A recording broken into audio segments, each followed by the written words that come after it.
When people discuss Christopher Nolan's Dark Knight trilogy, they mostly talk about important things like the actors, the story itself, hockey pads and the amazing score, but to my surprise almost no one has mentioned the most important point in my opinion. And don't get me wrong, all of the mentioned aspects about the trilogy are amazing. The only gripe I have about them is that sometimes emotional or epic scenes are a little destroyed by Batman's voice. You're gonna go to jail forever. Honestly, how did Nolan listen to this and think, Tell you what though folks, that's bloody nice. That is bloody lovely.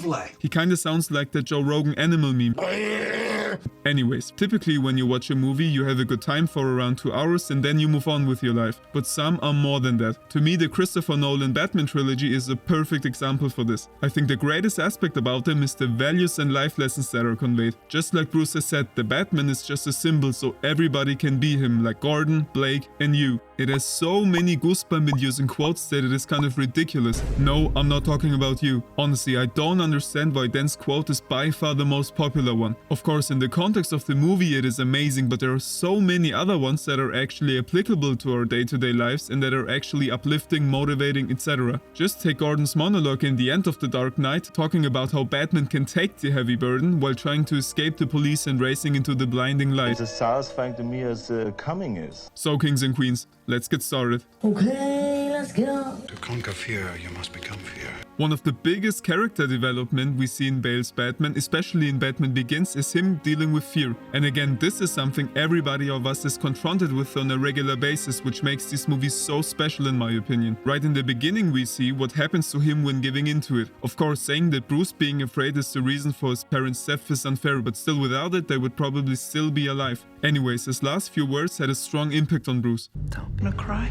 When meeting the real Ra's al Ghul, and yes, I'll get to you too, you utter clown, and being mentored by him, he learns to master his own fear. Seeing them together, seemingly sharing the same values and just hitting it off is so beautiful. Look how proud he is of him. But what always seemed a little bit weird is when Ra's is trying to teach him about invisibility and out of nowhere those two ninjas came down from the ceiling. I mean, what were they doing there? Were they waiting for this moment? How did they know that Ducard and Bruce would be there at that exact moment? Was Ra's involved in this plan or was it coincidence? I have so many questions. Another question would be what kind of a clown the imposter Ra's al Ghul is, sitting there like a king. The wildest thing is that he could speak English all along. Why the hell did he need a translator? And then he lost to Bruce, who only has been here for a couple of weeks or months maybe. I mean, come on. But we get a little off topic. All that leads to my favorite scene of the entire trilogy, when Bruce is standing inside a swarm of bats. It's as satisfying to me as coming is. First we see his fear kicking in a little bit, but instead of running away, he still stands straight and embraces the situation. Of course, there are rational fears like the fear of heights, dangerous animals, or Batman's face in the tunnel when the lights were out. They make total sense since they protect us from real dangers, but I obviously don't mean those. It can be small things like taking a cold shower, giving an intimidating presentation, talking to a group of people to make new friends or whatever. And even if things don't go as planned and you embarrass yourself, I mean, who cares? It really makes you think. Your balls drop off. Everyone will forget in a few days anyways, especially with attention spans declining faster than Batman leaving conversations or us on our ways to help our moms with the groceries. Like Falcone has said, we all fear what we don't understand. By going through the possible outcomes and through exposure, just like Ducard has taught Bruce, we more and more start to understand the thing we're afraid of and the less and less scary it is to us. I know this is a little random, but just remember Walter's reaction after blowing up Tuco's crib in the first season. That was one of the first things that he has done that really scared him after so many years of being a pushover.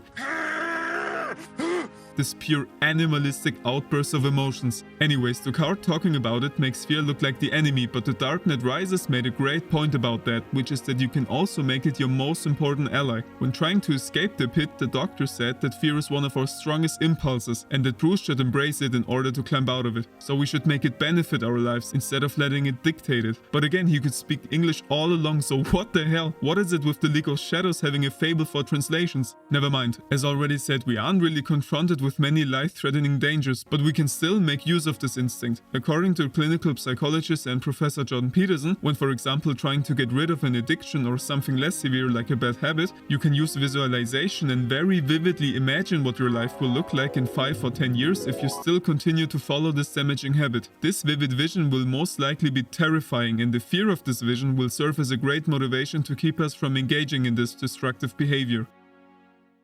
Is that me? Rise. Another important lesson the movies demonstrate is our ability to rise from failure and misery. Bruce was confronted with this point from very early on. He had everything: loving parents, friends, and Alfred, and immense wealth. Despite that, he still had to live through the probably most brutal experience a human being can go through, which is the loss of family. Even though Bruce had everything one could wish for, and despite Alfred and Gordon being supportive and caring, we see that in the end all that matters are the people who are the closest to us. And am I the only one who thinks that the way Gordon touches young Bruce is a little inappropriate? Of course, it shows that he doesn't care about his money like all the other two-faced people, and that he genuinely wants to cheer him up, but to me this still falls under the category that's probably the real reason for his death sentence in The Dark Knight Rises. As a consequence, Bruce makes fighting crime his sole purpose in life, and out of this traumatic and tragic event he rises from the darkness and becomes the Batman. Of course, on first sight this has nothing to do with our day-to-day lives, but actually it can be used in basically every aspect of it. A few examples. You look at yourself in the mirror in disgust because you've eaten like a pig for the past couple of months. This feeling of guilt and shame fuels you to get out of your misery and makes you start being healthy again. Tell you what though, folks, that's bloody nice. Your crush rejects you or your girlfriend breaks up with you. Depending on what the reason was, this pain might make you improve your fitness, education, finances, or the way you dress so that others will say, Nice go. As Talia has said, Suffering builds character. and I think Bruce embodies it perfectly. This is the exact reason for underdogs who have nothing beating the world champion who has everything. Their miserable circumstances create their deep hunger, drive and motivation that becomes an unstoppable force. As Ducard says, the boxing champion has personal chefs, an optimized diet, an own private gym with the best machines and all that fancy stuff, but they still lose against the underdog, which proves Ducard's point. This is the same thing with Batman and Bane in The Dark Knight Rises. Batman has retired for 8 years. He has achieved his goal. The streets of Gotham have been clean ever since Harvey Dent's death. Bane, however, is just getting started, which gives him this unstoppable drive. On top of that, he also grew up under much more devastating circumstances than Bruce. Just like Bane says, History has defeated you. and am I the only one who thinks it's hilarious how Bane's man just stand there watching Batman getting his ass whooped? I also love that for some reason Bane's drive somehow made him an atomic physicist as well when he says that according to his calculations, the bomb will go off in 5 months. I'm something of a scientist myself. Only after being broken mentally as well as physically, Bruce is able to stand a chance against Bane. I think Harvey Dent's quote The night is darkest just before the dawn. also describes this phenomenon really well. And in comparison to his "you either die a hero" quote, this one actually has meaning that is also relatable. It's not who you are underneath. But what I do that defines me.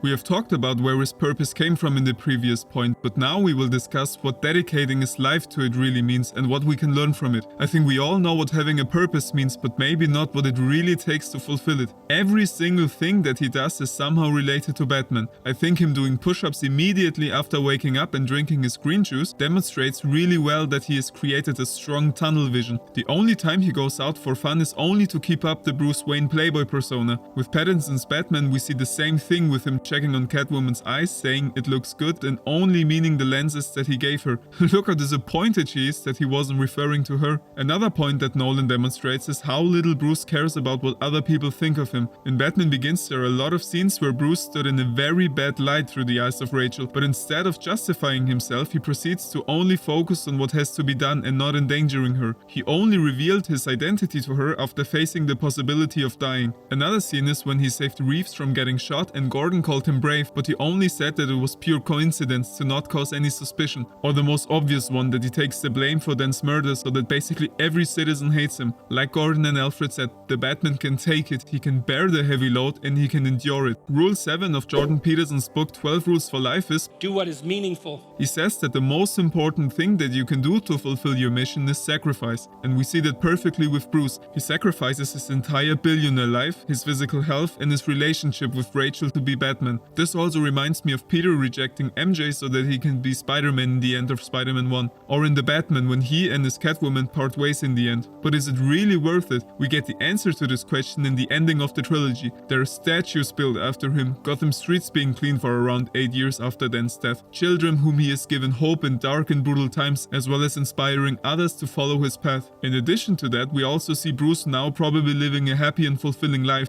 The topic of sacrifice is also depicted greatly in Sam Raimi's Spider-Man 2. In order to fulfill his mission, Peter basically has to sacrifice everything that would make him happy, which leads to him being absolutely miserable in the second movie. His grades decline even though he's Quite the science whiz. He has to watch MJ getting married to Jonah's son the astronaut, he's beaten by Harry, he's constantly humiliated by Jonah, and even his aunt had to think that he's a coward after running away when Doc Ock was robbing the bank in order to fight him. Understandably, he then quits being Spider-Man and pursues a normal life. We then basically see every aspect of his life improving, but he quickly realizes that he cannot continue this path. He was only being able to save the people on the train or MJ after dedicating his life to being Spider-Man again. Just like Aunt May has said in her epic speech, sometimes we have to give up the thing we want the most. But it can obviously go too far. A great example would be Pattinson's Batman. Even though he also has a great and positive impact on people, he seems absolutely drained and almost a little insane, so his obsession might hurt his goal in the long run. We can also see this in the movie Whiplash. The main protagonist pushes away everybody who is important to him in order to fully focus on his craft. However, after his obsession kind of slowed down after being thrown out of his school by J. Jonah Jameson, he realizes that it's too late and the damage has already been done. So we also see that there have to be limits, otherwise we burn out emotionally as well as physically. Sometimes truth isn't good enough. For those of you who know my other videos, you've probably realized that I almost always mention this topic. Peterson even goes so far as to say that tell the truth or at least don't lie is the most important rule one could follow to improve one's life. If you want to know more about it, in chapter 8 of his book 12 Rules for Life, he thoroughly explains this point in rich detail. In the Dark Knight trilogy, the truth also plays a major role in the story. In the end of the second movie, Gordon lies to the entire city by telling that Batman murdered Harvey Dent to maintain Dent's reputation as the White Knight who brings justice and peace to symbolize that there is still hope. And honestly, their plan absolutely worked. In the beginning of The Dark Knight Rises, we find out that the streets of Gotham have been clean for around 8 years, if I'm not mistaken. And I quickly have to get a little off topic here again. I always get annoyed when Batman and Gordon say that Dent is the best of them.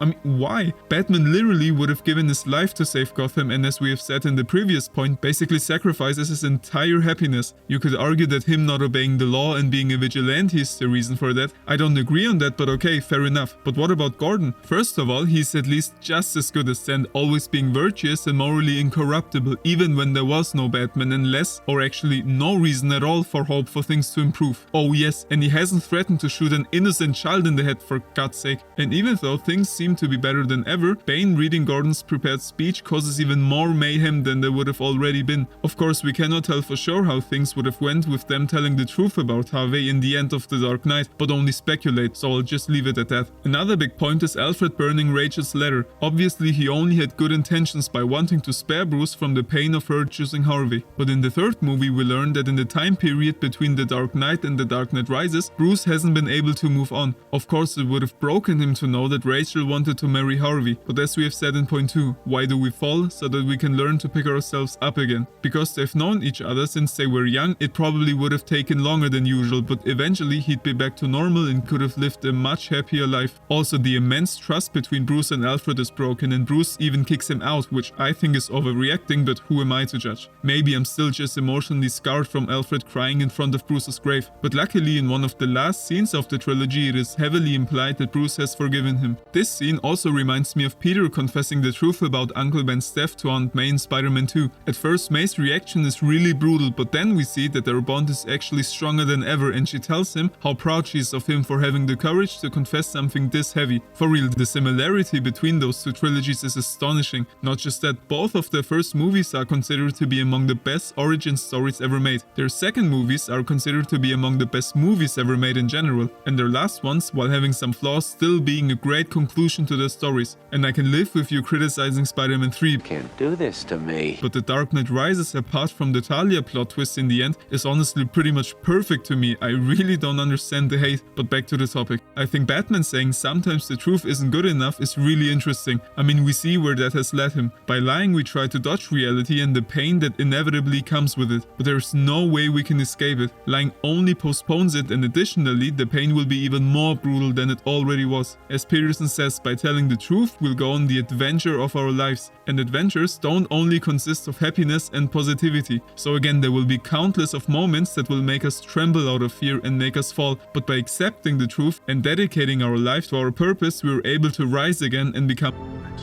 Thank you so much for watching the video.